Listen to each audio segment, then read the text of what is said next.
ग्राहक नहीं, क्या नहीं, ग्राहक भी नहीं, कुछ भी नहीं।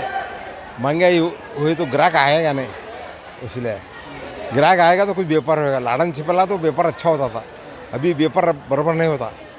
बहुत बोले 700-800 इतना व्यापार होता है एक दिन, सुबह से आने का, शाम में आने का, 10 बजे आने का। ऐसा है, महंगाई तो बढ़ती जा रही है, फायदा भी कम है। फायदा भी कम है। फायदा कम में नहीं, वो 10 का माल रहा तो 10 को पूछता है लोग, 15 का माल रहा तो हम 20 बोले तो 15 ही पूछता है। वो कैसा ये करने का, देने का कैसा हो, बहुत तकलीफ है। तकलीफ, बहुत तकलीफ है। क्या कहेंगे, क्या फील है, डिमांड क्या है, क्या गवर्नमेंट को क्या फील है? गवर्नमेंट क्या है, मेरे को लोन के बारे में ये करे हो, वो दिए नहीं अभी। हाँ, लोन के, वो तुम्हारा हमारा कौन सा है, क्या है कि मैं जो लाइसेंस के बारे में गया था, लाइसेंस के बारे में जाने में वो जो लोन अप्लाई करे, वो मेरा इंडियन का बैंक का ही है, पासबुक है, वो लोन अप्लाई करे। वहाँ जाने में, वो बैंक को जाने में, वो मैनेजर सब भी लोन अप्लाई कर छोड़ा, अभी आया नहीं।